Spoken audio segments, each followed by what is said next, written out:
અંબાજીમાં શ્રદ્ધાળુઓની સંખ્યા સાથે દાનમાં પણ ઘટાડો, 25 લાખનો મોહનથાળ વધી પડ્યો. ભાદરવી પૂનમનો મહાકુંભ સમાન મેળો તો પૂર્ણ થઈ ગયો. નિર્વિઘ્ને અંબાજીનો ભાદરવી પૂનમનો મેળો પૂર્ણ તો થયો, સાથે દિવસ પ્રવાસીઓનું ઘોડાપુર જોવા મળ્યું. લાખોની સંખ્યામાં ભક્તોએ માના ચરણોમાં શીશ ઝુકાવીને આશીર્વાદ લીધા. પરંતુ આ વર્ષે એવી વાત સામે આવી છે કે ગત વર્ષની સરખામણીએ યાત્રિકોની સંખ્યામાં મોટો ઘટાડો નોંધાયો છે. ગત વર્ષ કરતાં આ વર્ષે અંદાજિત 15 લાખ જેટલા યાત્રિકો ઘટ્યા છે. યાત્રિકોની સાથે ધ્વજારોહણની સંખ્યા, ભોજન પ્રસાદ, મોહનથાળ પ્રસાદ પેકેટ, ચીકી પ્રસાદ પેકેટના વેચાણ અને ભંડારા ગાદી અને સોનાની આવક પણ ઘટી છે. આ વર્ષે ભાદરવી પૂનમના મેળામાં શ્રદ્ધાળુઓની સંખ્યા 45 લાખથી ઘટીને 32.54 લાખ થઈ. શ્રદ્ધાળુઓની સંખ્યા ઘટતા 25 લાખનો મોહનથાળનો પ્રસાદ વધ્યો છે. આ વર્ષે માત્ર 2,37,575 કિલો પ્રસાદ બન્યો હતો. 10,000 કિલો મોહનથાળનો પ્રસાદ વધ્યો હોવાનું અનુમાન છે. 20 લાખથી વધુ ભક્તોએ મોહનથાળ ચીકીના પ્રસાદનો લાભ લીધો. મહામેળામાં અંદાજે ₹2.66 કરોડથી વધુની રોકડ અને 500 ગ્રામથી વધુ સોનાનું દાન મળ્યું છે. 7 દિવસમાં એસટી બસે કુલ 11,455 ટ્રીપ કરી, જેમાં 5.04 લાખથી વધુ માઈ ભક્તોએ મુસાફરી કરી, જ્યારે અંદાજે 61,000થી વધુ ભક્તોએ ઉડાન ખટોલાના માધ્યમથી ગબ્બર એ જ્યોતના દર્શન પણ કર્યા. ભોજન પંડાલમાં 5.19 લાખથી વધુ યાત્રાળુઓએ વિનામૂલ્યે ભોજનનો લાભ લીધો. અંબાજીમાં 7 દિવસમાં ₹34,59,000 લાખનું સોનું ભક્તોએ મા અંબાને ભેટ ધર્યું. ભાદરવી પૂનમના દિવસે યાત્રાધામ અંબાજીમાં અમદાવાદના માઈ ભક્તે ₹18.62 લાખનું 2 કિલો 50 ગ્રામ સોનું મા અંબાને ભેટ કર્યું હતું. જો કે તેમણે નામ ગુપ્ત રાખ્યું. ભાદરવી પૂનમના મેળા દરમિયાન છેલ્લા 25 વર્ષથી અમદાવાદના એક માઈ ભક્ત પૂનમના અચૂક માતાજીના દર્શને આવે છે અને મા અંબાના દર્શન કરી માના શ્રીચરણમાં સુવર્ણની ભેટ ધરી રહ્યા છે. બુધવારે પૂનમે તેમણે 18,62,000ની કિંમતના 250 ગ્રામ સોનાની ભેટ કરી ધન્યતાની લાગણી વ્યક્ત કરી, જેમણે ગત વર્ષે અડધો કિલો સોનું ભેટ કર્યું હતું. જોકે દાતાએ પોતાનું નામ ગુપ્ત રાખ્યું. તો અંબાજીમાં ભાદરવી પૂનમના મેળામાં અંતિમ દિવસે 234 ગ્રામ 970 મિલીગ્રામ સોનાની ભેટ મળી. ₹15,97,300ની કિંમતનું સોનું આવ્યું દાનમાં.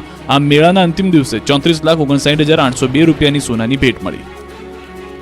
અંબાજીનો મેળો પૂર્ણ, સેવા કેમ્પના સંચાલકનું સન્માન. શક્તિપીઠ અંબાજીમાં ભાદરવી પૂનમનો મેળો નિર્વિઘ્ને સંપન્ન થયો. ભાદરવી પૂનમના મેળામાં કુલ 32.54 લાખ શ્રદ્ધાળુઓ મા અંબાના દર્શન કરવા આવ્યા. મેળાના અંતિમ દિવસે અંબાજીના માર્ગો ઉપર 245 જેટલા વિવિધ સેવા કેમ્પ કરનાર સંચાલકોને સન્માનિત કરાયા. તો સાથે સાથે અંબાજી મેળાની સુગંધ દેશભરમાં ફેલાવનાર પ્રિન્ટ અને ઇલેક્ટ્રોનિક મીડિયા કર્મીઓને પણ સન્માનપત્ર અપાયા. મેળામાં કુલ 5 લાખ લોકોએ એસટી બસમાં મુસાફરી કરી. ₹2.66 કરોડ ભંડારાની આવક થઈ, જ્યારે મંદિરના શિખરે 3,134 ધજાઓ ચડાવાય તો 19.59 લાખ પ્રસાદના પેકેટનું વિતરણ કરાયું.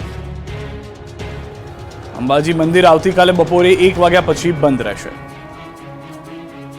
જો તમે આવતીકાલે અંબાજી મંદિર દર્શન કરવા જવાનો પ્લાન બનાવી રહ્યા છો તો ન બનાવતા, નહીં તો થશે ધક્કો. કેમ કે ભાદરવી પૂનમનો મેળો પૂર્ણ થયા બાદ આવતીકાલે બપોરે 1 વાગ્યા પછી અંબાજી મંદિર બંધ રહેશે. અંબાજી મંદિરમાં આવતીકાલે પ્રક્ષાલન વિધિ યોજાશે. ભાદરવી પૂનમ મહામેળો પૂર્ણ થયા પછી પ્રક્ષાલન વિધિ થશે. વર્ષમાં એક જ વાર પરંપરાગત રીતે પ્રક્ષાલન વિધિ યોજાય છે, જે કારણે આવતીકાલે અંબાજી મંદિર બપોરે 1 વાગ્યા પછી બંધ રહેશે. માતાજીની સાંજની આરતી રાત્રે 9 કલાકે થશે. 21 સપ્ટેમ્બરથી આરતી તથા દર્શનનો સમય રાબેતા મુજબ રહેશે. બીજી તરફ મેળો પૂર્ણ થયા બાદ અનેક વિસ્તારમાં ભારે ગંદકી પણ જોવા મળી છે. અંબાજી તેમજ આસપાસના વિસ્તારોમાં સફાઈ કામગીરી માટે 1200 કરોડ રૂપિયા જેટલી માતબર રકમનું ટેન્ડર પણ અપાયેલું છે. તેમ છતાં કચરાના ઢગલા જોવા મળ્યા. ગટરો પણ કચરાથી ઉભરાતી દેખાય. ત્યારે રોગચાળો ફાટી ન નીકળે તે માટે NSSની 15 થી 20 ટીમ સફાઈ કામગીરી માટે અંબાજી પહોંચી કચરો ભેગો કરી ગંદકી દૂર કરવાની કામગીરી હાથ ધરી. ગુજરાતની જનતા પર વધુ એક મોંઘવારીનો માર. ખાદ્ય તેલના ભાવમાં ફરી તોતિંગ ઉછાળો. તહેવારોની સિઝન નજીક આવતા ખાદ્ય તેલના ભાવમાં ફરી એકવાર વધારો થયો છે. કપાસિયા તેલના ભાવમાં પ્રતિ ડબ્બે 60 રૂપિયાનો વધારો થયો છે. બીજી તરફ સિંગ તેલના ભાવમાં છેલ્લા 2 દિવસમાં 60 રૂપિયાનો ઘટાડો થયો છે. કેન્દ્ર સરકારે આયાતી ખાદ્ય તેલની ઇમ્પોર્ટ ડ્યુટીમાં વધારો કરતા સિંગ તેલ સિવાયના તમામ ખાદ્ય તેલમાં છેલ્લા 15 દિવસમાં 300 રૂપિયાથી વધુનો વધારો થયો. કપાસિયા, સોયાબીન, મકાઈ, સનફ્લાવર સહિતના તેલના ભાવે ડબ્બે 300 થી 400 રૂપિયાનો વધારો થયો. કપાસિયા તેલનો ડબ્બો 1 મહિના પૂર્વે જ 1600 થી 1650 રૂપિયા સુધી મળતો હતો. તેનો હાલ ભાવ 2050 થી 2100 રૂપિયા સુધી થઈ ગયો છે. પામ તેલ જે 15 દિવસ પૂર્વે 1500 થી 1550 સુધીમાં મળતું, તેનો હાલ ભાવ 1980 થી 2050 સુધી પહોંચ્યો છે. સોયાબીન તેલનો ભાવ હાલમાં પણ ₹2000 સુધી પહોંચી ગયો છે, જ્યારે કે મકાઈના તેલનો ભાવ 1800 થી 1900 રૂપિયા સુધીની વચ્ચે છે. જ્યારે કે સનફ્લાવર તેલનો ભાવ 1850 થી લઈ 1950 રૂપિયા સુધીમાં મળી રહ્યા છે. ત્યારે ખાદ્ય તેલોમાં આગ ઝરતી તેજી દિવાળી સુધી યથાવત રહેશે તેવું વેપારીઓનું માનવું છે. બીજું કારણ એ પણ છે કે રાજ્યમાં આ વર્ષે કપાસનું ઓછું વાવેતર થતાં ઉત્પાદનમાં ઘટાડો થાય તેવી શક્યતા છે. બીજી તરફ તરફ કપાસના પાકમાં ગુલાબી ઈયળનો રોગ આવી જતા ઉતારો પણ ઓછો છે. આ જ કારણોથી કપાસિયા અને તેલીબિયાના ભાવ વધ્યા છે. સુરતના મહુવામાં ગરીબોના અનાજના કાળાબજારીનો પર્દાફાશ. સુરતના મહુવા તાલુકામાં સરકારી અનાજના કાળાબજારનો પર્દાફાશ થયો છે. બીજા બાજુએ ગરીબોના હક પર તરાપ મારતા લાભાર્થીઓમાં રોષ છે. મહુવામાં આદિવાસીઓને અનાજ પૂરતું ન મળતું હોવાની રાવ ઉઠી છે. છેલ્લા 8 મહિનાથી ગરીબોને અનાજનો પૂરતો જથ્થો ન મળતા હોવાની ફરિયાદ છે. અનેક રજૂઆત બાદ પણ મામલતદાર કચેરી દ્વારા સસ્તા અનાજ દુકાનદારો સામે કોઈ નક્કર કાર્યવાહી ન કરાઈ હોવાનો આક્ષેપ કરાયો છે.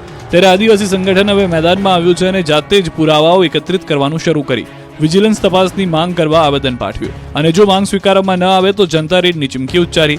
તો આ મુદ્દે મામલતદારનું કહેવું છે કે અલગ અલગ કક્ષાએથી તપાસ માટેના સૂચનો આપી દેવાય છે, જેમાં કોઈ પણ ગેરરીતિ જણાશે તો પરવાનેદાર સામે કાયદેસરની કાર્યવાહી કરાશે. ગિરનાર પર વીજ લાઇન શરૂ કરવા પીજીવીસીએલ પાસે નથી સમય. ગિરનાર પર વીજ લાઇન શરૂ કરવા પીજીવીસીએલ પાસે નથી સમય. જૂનાગઢમાં ગિરનાર પર્વત પર ઉદ્ઘાટનના વાંકે નવી વીજ લાઇન કાર્યરત ન થતા હજી પણ અંધારું છે. વર્ષો જૂની વીજ લાઇનમાં યોગ્ય પુરવઠો ન મળતા શક્તિપીઠ અંબાજીમાં અંધારામાં મા અંબાની આરતી કરવાની ફરજ પડી રહી છે. 8 કરોડના ખર્ચે અતિ દુર્ગમ એવી ગિરનાર પહાડી પર 11 કેવીની હેવી વીજ લાઇનનું કામ પૂર્ણ થઈ ગયું છે. અંદાજિત 4000 મીટર જેટલો કેબલ પાથરી ટ્રાન્સફોર્મર ઊભા કરાયા છે. જોકે કામ પૂર્ણ થયા બાદ પણ વીજ લાઇન કાર્યરત નથી થઈ, જેના કારણે પારાવાર મુશ્કેલી થઈ રહી છે. અંબાજી મંદિરમાં હજારો ભક્તો દર્શનાર્થે આવે છે. એવામાં વીજળી વગર યાત્રિકો માટે પીવાનું પાણી ભરવામાં પણ મુશ્કેલી થાય છે. ત્યારે ગિરનાર પર પૂરતો વીજ પુરવઠો આપવા સાધુ સંતોમાં માંગ ઉઠી છે. આ મામલે પીજીવીસીએલના અધિકારીનું કહેવું છે કે વન વિભાગની આખરી મંજૂરી બાકી છે, જે મળતા જ વીજ પુરવઠાની કામગીરી શરૂ કરી દેવાશે. રોડ બિસ્માર થતા ધોળકા હાઈવે જામ થઈ ગયો. જો તમે ધોળકા બાજુ જવાના હો તો ટાળજો. ભારે વરસાદ બાદ રાજ્યભરના રસ્તાઓની હાલત ખસ્તા થઈ ગઈ છે. ત્યારે ધોળકા વાયા ચિયાડા ગામનો રોડ તો અત્યંત ખરાબ થઈ ગયો છે. વરસાદના વિરામને 10-15 દિવસ પણ રોડ પર પાણી ભરાઈ ગયા છે. આખો રોડ પોલો થઈ ગયો છે. ત્યારે ધોળકા વાયા ચિયાડા ગામથી બાવળા રોડ પર મસ્ત મોટા ટ્રક પસાર થઈ રહ્યા હતા. ત્યારે રોડ પોલો થઈ જતા રોડની વચ્ચોવચ લોકો ફસાયા હતા. રોડ જમીનમાં ખૂંચી જતા રોડ બ્લોક થઈ ગયો હતો.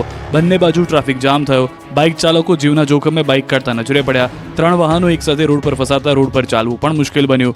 રોડ બ્લોક થતા સેંકડો મુસાફરો પરેશાન થયા. રોડ બ્લોક થતા ગ્રામ્ય વિસ્તારના લોકો ધોળકા અને બાવળા તરફ જવા પરેશાની વધી ગઈ છે. ગુજરાતમાં 2 ઓક્ટોબરથી કોરી ઉદ્યોગકારો હડતાલ કરશે. ગુજરાતમાં 2 ઓક્ટોબરથી કોરી ઉદ્યોગકારો હડતાલ કરશે. રાજ્યમાં 5000 કરોડનું ટર્નઓવર ઠપ થશે.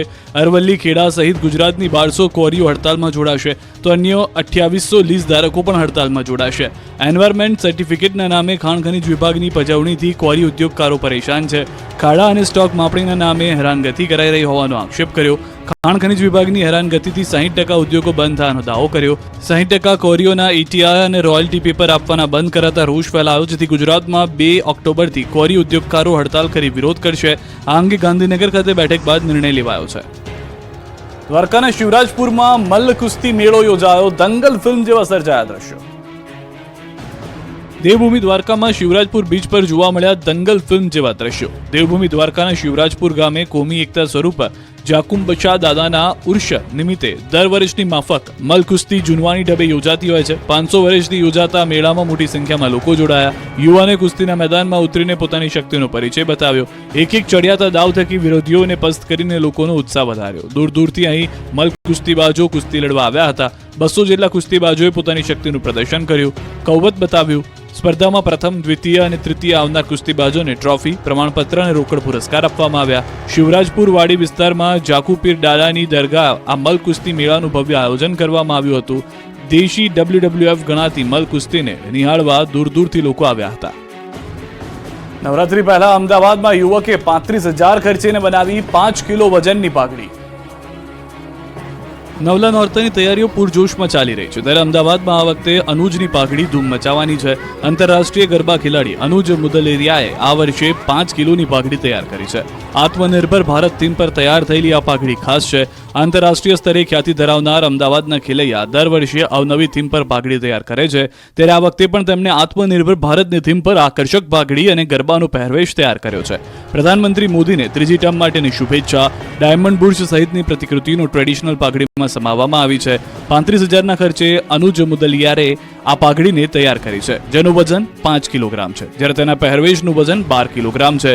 આ પહેલા અનુજ heritage, GST, corona warriors, Sonu Sood અને આઝાદીના 75 વર્ષની થીમ પર પાઘડી બનાવી ચૂક્યા છે. અનુજને તેની પાઘડીના કારણે વર્ષ 2019માં ઇન્ડિયા બુક ઓફ વર્લ્ડમાં પણ સ્થાન મળ્યું હતું. અનુજ છેલ્લા 7 વર્ષથી આ પ્રકારે પાઘડીની જુદી જુદી ટ્રેડિશનલ થીમ સાથે ગરબાના ગ્રાઉન્ડ પર ઉતરે છે.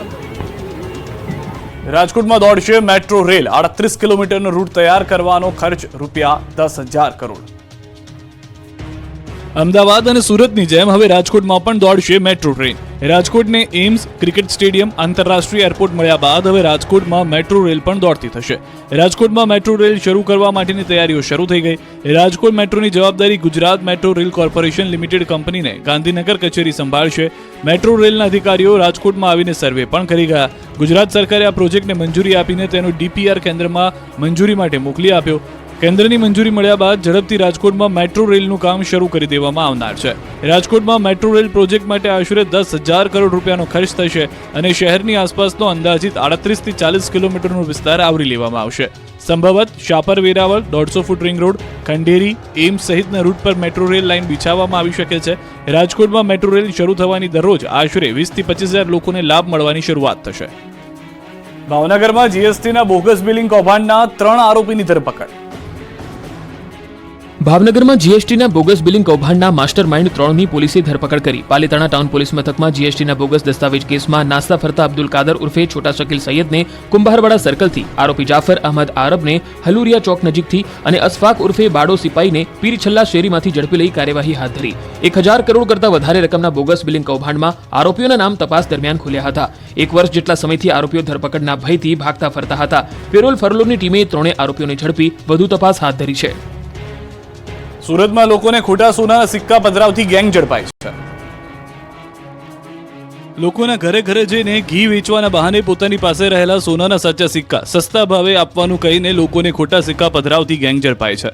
સુરતના લોકો સાથે લાખો રૂપિયાની છેતરપિંડી કરનાર ગેંગની 3 મહિલા સહિત કુલ 4 લોકોની સુરતની ઈચ્છાપુર પોલીસ દ્વારા ધરપકડ કરવામાં આવી અને 2 ગુનાનો ભેદ ઉકેલવામાં આવ્યો. આ ગેંગ પાસેથી 1 રિક્ષા અને ₹1 લાખ રોકડનો મુદ્દામાલ જપ્ત કરવામાં આવ્યો. તપાસમાં ખુલાસો થયો છે કે બપોરના સમયે 2:30 થી 3 વાગ્યા આસપાસ 3 મહિલાઓ ઘી વેચવાના બહાને જતી સોનાના જૂના જમાનાના સિક્કા સસ્તા ભાવે આપે છે તેવું કહીને લોકોને લાલચ આપતા સોનાના 550 ગ્રામના સિક્કાના નામે 14,50,000 પડાવી લીધા. સાથે સાથે અન્ય વ્યક્તિને પણ 3 લાખ રૂપિયાના ખોટા સિક્કા આપીને તેમની સાથે પણ છેતરપિંડી કરવામાં આવી હતી. કુલ 17,50,000 રૂપિયાની છેતરપિંડી થઈ હોવાનું ખુલ્યું. વડોદરાથી સમાચાર. સામાન્ય સભા દરમિયાન એસીમાં આગ લાગી છે. એસીમાં શોર્ટ સર્કિટથી લાગી છે આગ. ચાલુ સભાએ આગ લાગતા દોડધામ મચી ગઈ. ફાયર વિભાગે આગ પર કાબુ મેળવી લીધો. મનપાની ફાયર એક્ઝિક્યુટર બોટલ કામ ન આવી તે પણ એક મહત્વની વાત છે.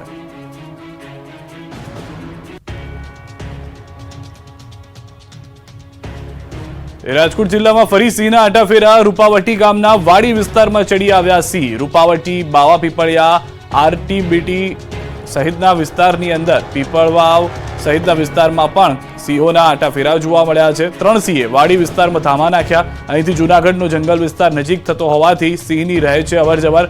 વન વિભાગે આ 3 સિંહ પર રાખી રહ્યું છે નજર. બનાસકાંઠા ટ્રાફિક પોલીસને ચેલેન્જ ફેંકતો એક વિડીયો હાલ વાયરલ થઈ રહ્યો છે. હાઈવે પર જીવના જોખમે પ્રવાસ કરાવતા ખાનગી વાહન ચાલકનો વિડીયો વાયરલ થયો છે. વિડીયો થરાદ સાંચોર હાઈવે પરનો છે. વિડીયોમાં સાફ જોઈ શકાય છે કે ખાનગી જીપ જેની ક્ષમતા કરતાં પણ વધુ પ્રવાસીઓને બેસાડાય છે. એટલું જ નહીં, જોખમી રીતે જીપની ઉપર અને જીપની પાછળ લટકીને મુસાફરોને પ્રવાસ કરાવાઈ રહ્યો છે.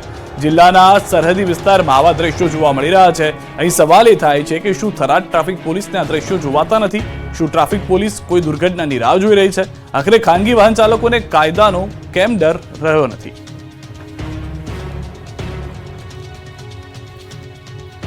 વડોદરા મનપા અડધડ વહીવટથી ઈ રિક્ષાઓ ધૂળ ખાઈ રહી છે. સત્તાધીશોના વધુ એક અડધડ વહીવટથી લાખો રૂપિયાના ખર્ચે વસાવેલી ઈ રિક્ષાઓ ભંગાર બની ગઈ છે. પહેલા બોર્ડ જોઈ, હવે ઈ રિક્ષાઓ. ડોર ટુ ડોર કચરાના કલેક્શન માટે ઉપયોગમાં લેવાતી રિક્ષાની દરકાર ન લેવાય. 5 વર્ષ અગાઉ વુડા દ્વારા ભાયલી ગ્રામ પંચાયતમાં ઈ રિક્ષા ફાળવવામાં આવી હતી. તંત્રના 2 વિભાગો વચ્ચે સંકલનના અભાવે પ્રજાના પૈસાનો વેડફાટ કરાયો. આવારા તત્વોએ ઈ રિક્ષાનું ભંગાર વેચી નાખ્યું તો ચાર્જિંગ પોઈન્ટના વાયરો અને કેટલાક બોર્ડ પણ ચોરાઈ ગયા. અધિકારીઓની લાપરવાહીના કારણે ઈ રિક્ષા ધૂળ ખાતી હોવાના કોંગ્રેસ નેતા ચંદ્રકાંત શ્રીવાસ્તવે આરોપ લગાવ્યા.